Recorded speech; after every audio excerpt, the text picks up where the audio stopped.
Sobat Konservasi, selamat datang di podcast Semangat Cinta Tanah Air ASN Muda Kehutanan.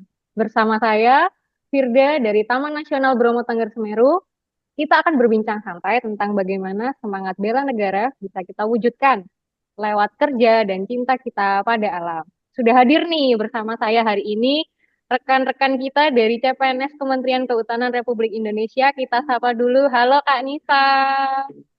Kak Nisa Halo, dan Kak Kurniawan, halo dari Taman Nasional Hai. Bromo Tengger Semeru. Selanjutnya ada Kak Zulfa. Halo Kak, Halo dari Kak. Direktorat Perencanaan Konservasi. Halo Kak. Dan yang terakhir Ya, halo nih, Kak Kak. Bagas. Halo Kak Halo Kak, Bagas, dari halo Kak. Direktorat Pemulihan Ekosistem dan Bina Area Preservasi. Sebelum kita mulai tanya jawab nih, saya mau tanya dulu gimana sih perasaan teman-teman nih setelah keterima sebagai CPNS di Kementerian Kehutanan. Mungkin kita bisa mulai dari Mbak Nisa terlebih dahulu ya. Iya, halo Kak Firda. Halo teman-teman yang lain. Em, Perasaan saya jadi CPNS sih tentu gak nyangka ya, udah berada di titik ini. Dan tentu happy banget sih karena ini saya jadi tahu hal-hal baru tentang kehutanan gitu aja sih. Oke, terima kasih jawabannya Mbak Nisa. Kita lanjutkan ke Mas Kurniawan Surya. Gimana nih Mas perasaannya? Ya perasaannya kaget ya awalnya. Soalnya juga nggak punya basic di kehutanan. Tapi ya setelah dijalani beberapa bulan ini menyenangkan sih. Alhamdulillah. Kalau boleh tahu sebelumnya dari lulusan mana nih Mas? Aku lulusan hukum, ilmu hukum sih. Oh, ternyata dari hukum ya. Saya kira dari Ya, kehutanan. Baik, kita lanjut lagi dari Kak Bagas nih, jawabannya Kak Bagas nih. Gimana Kak perasaannya setelah lulus jadi CPNS di Kementerian Kehutanan? baik rekan-rekan semua, pastinya saya merasa bangga dan senantiasa berdoa dan berusaha untuk mencapai pencapaian terbaik dalam karir ini. Terima kasih Mbak. Mantap Kak Bagas, calon-calon struktural nih ya kayaknya ya Kak Bagas ini ya. Selanjutnya Kak Zulfa nih. Gimana Halo Kak Kak. perasaannya Kak? Ya, Kalau saya pribadi rasanya luar biasa ya. Tapi bercampur aduk juga antara haru, bangga, dan ya rasa tanggung jawab ya yang akan diemban. Lumayan berat, tapi mari dijalani. benar banget Kak. Di Kementerian Kehutanan ini selain kita membawa diri kita sendiri, kita membawa nama besar instansi ya. Jadi tanggung jawabnya lebih berat daripada sebelum-sebelumnya. Oke, baik. Kita sudahi pembukaan ini ya. Kita langsung aja ke pertanyaan pertama nih yang akan saya sampaikan kepada para narasumber kita pada sore hari ini. Kita langsung aja pertanyaan pertama nih dari saya. Teman-teman sebagai ASN muda di bidang kehutanan, gimana sih cara teman-teman menunjukkan cinta tanah air melalui upaya menjaga kelestarian hutan dan lingkungan di tengah-tengah tantangan seperti perubahan iklim dan kerusakan alam yang ada saat ini? Bisa kita mulai dari Kak Kurniawan dulu nih. Ya, seperti itu posisi kita sih di Kementerian Kehutanan. Terkhusus saya, polisi kehutanan ya, bisa dengan pengawasan di area kawasan, patroli gitu, melalui konservasi hutan dan reboisasi, juga edukasi dengan masyarakat sekitar. Mungkin itu. Terima kasih Kak Kurniawan untuk jawabannya. Kita lanjut aja ya, biar nggak makan banyak waktu untuk Kak Nisa. Gimana Kak Nisa? Oh, oke. Terima kasih Kak Firda atas waktunya. Em, untuk menunjukkan cinta tanah air ya. Kebetulan ini kan kita baru 4 bulan join di Balai Besar Taman Nasional Bromo Tengger Semeru. Kebetulan saya sebagai eh, Pranata Humas Ahli pertama, tentu untuk sesuai tupoksi yaitu untuk membuat konten edukasi tentang kehutanan. Salah satu tujuan konten itu adalah untuk ngajak dan mengedukasi follower agar lebih peka terhadap gimana sih melestarikan hutan itu, gimana menjaga lingkungan. Salah satunya saya kemarin udah bikin konten tentang sekat bakar dan tentang pendangkalan Ranupani. Jadi tujuannya untuk edukasi kepada masyarakat bahwa orang-orang tuh sadar untuk ekosistem kita itu rapuh dan perlu kita jaga bareng-bareng. Jadi intinya untuk konten ini aku sih pengen nyampein pesan sederhana aja. Kalau bukan kita yang jaga hutan, terus siapa lagi gitu. Terima kasih Luar Kak Firda. biasa banget. Luar biasa banget jawabannya Kak Nisa nih sebagai Pranata Humas ingin mengedukasi masyarakat luas ya. Bagus banget nih Kak jawabannya. Kita lanjut ke Kak Bagas. Gimana Kak Bagas? Baik, Mbak Moderator, sebagai ASN muda, seyogyanya kita bisa melakukan berbagai hal yang menyebabkan kelestarian daripada hutan. Saya sebagai pengendali ekosistem hutan ahli pertama di Direktorat Pemda, seyogyanya berbagai upaya yang dapat dilakukan adalah pembuatan berbagai peraturan perundang-undangan serta melakukan perbaikan ekosistem baik di tingkat tapak hingga tingkat tegakan di areal terganggu. Karena dengan melakukan perbaikan dari ekosistem, maka akan menyebabkan keterjagaan dari keanekaragaman hayati.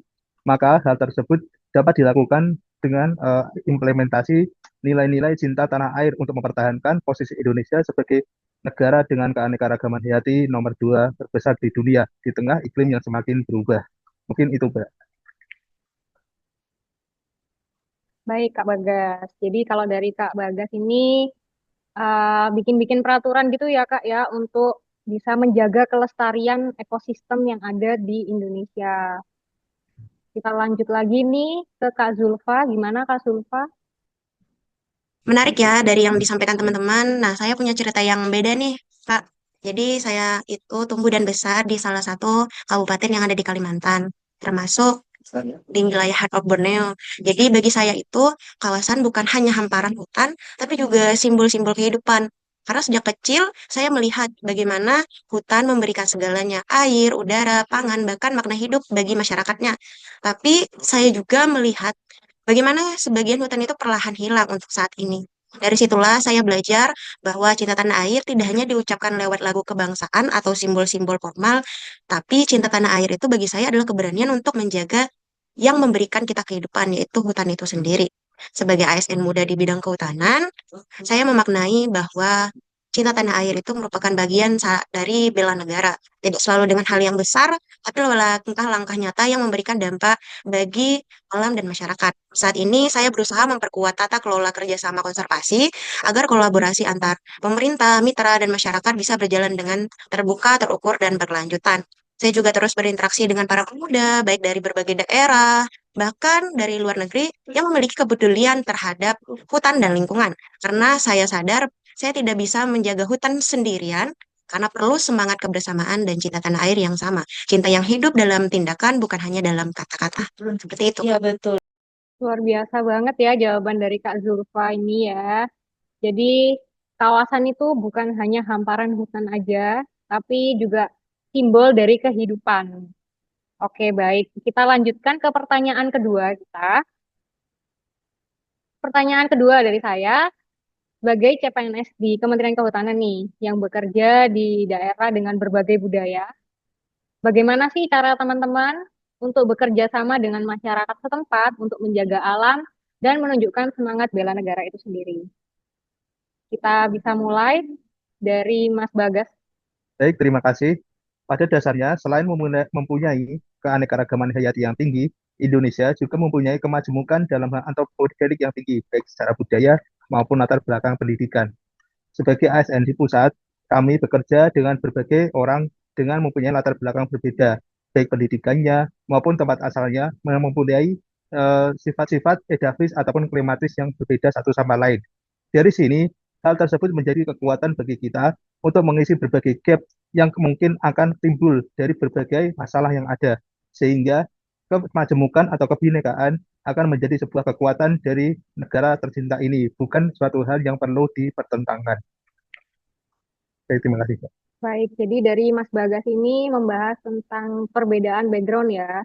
Meskipun kita berbeda-beda, tapi kita semua bisa saling melengkapi teman-teman ya. Bukan sesuatu yang memecah-mecah belah bangsa ini. Bukan begitu Mas Bagas? Iya, Mbak, seperti itu. Oke, setelah kita dengar dari jawaban Kak Bagas, kali ini kita akan dengar dari jawaban Kak Nisa nih. Gimana Kak Nisa? Oke, terima kasih. Pertanyaannya sangat menarik ya. Saya juga mau cerita nih salah satu pengalaman di saat minggu-minggu awal menjadi CPNS di TNBTS ya.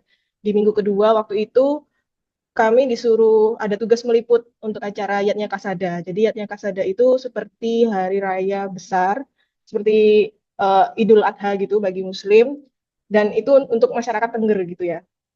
Jadi kami di sana untuk datang untuk meliput, dan otomatis di sana ramai banget. Karena ramai banget, otomatis juga kawasan jadi penuh sampah tentunya. Karena penuh sampah itu, kita akhirnya inisiatif untuk melakukan bersih-bersih kawasan bersama masyarakat, bersama polisi, bersama anak-anak SD juga waktu itu. Jadi di situ kerasa banget semangat gotong royongnya. Nah, dari situ aku jadi belajar nih, kalau bela negara itu nggak harus tentang hal-hal yang besar, tapi juga sesederhana kita ikut menjaga lingkungan, kebersihan, dan kelestarian alam sama masyarakat. Jadi itu salah satu bentuk nyata cinta tanah air. Begitu, Kak Firda. Terima kasih untuk jawabannya Kak Nisa, untuk sharing-sharing pengalamannya ya. Di awal-awal jadi PNS ya. Sorry, di awal-awal jadi CPNS ya. Sungguh pengalaman yang menarik. Kita lanjut ke Kak Kurniawan.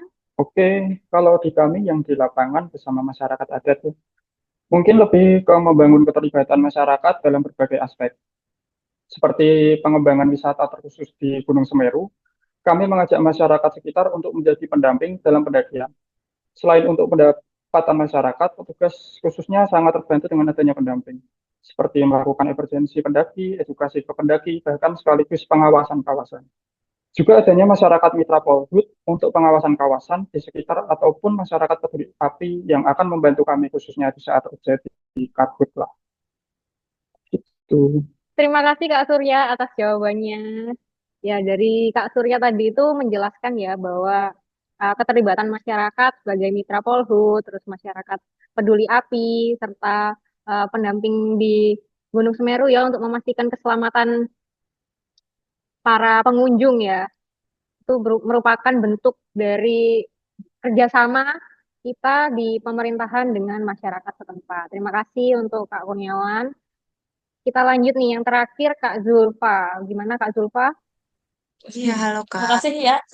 Nah, saya punya cerita yang sedikit berbeda ya Kak, karena sebagai CPNS di Direktorat Teknis Pusat, saya memang tidak setiap hari berinteraksi dengan masyarakat secara langsung. Namun di posisi ini, saya belajar bahwa menjaga kelestarian hutan dan lingkungan memerlukan sinergi yang luas dari pemerintahan, mitra, hingga masyarakat yang hidup berdampingan dengan hutan. Demikian Kak.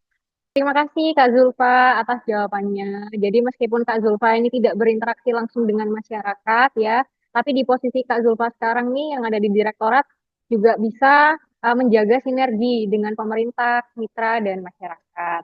Terima kasih banyak ya teman-teman. Menarik sekali nih jawaban dari kakak-kakak. Kita berikan oplos ya.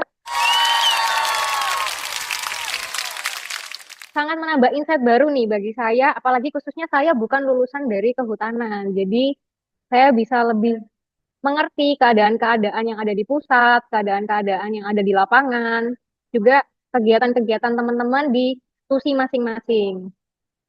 Dari obrolan hari ini, kita jadi bisa belajar bahwa bela negara bukan hanya soal senjata, tapi juga soal hati yang bisa mencintai bumi dan budaya Indonesia. Terima kasih banyak untuk narasumber dan pendengar yang sudah meluangkan waktu mendengarkan podcast kami pada sore hari ini. Pesan dari saya, mari kita terus jaga alam, cintai negeri, dan jadi ASN muda yang memberi makna. Terima kasih semuanya. Terima kasih.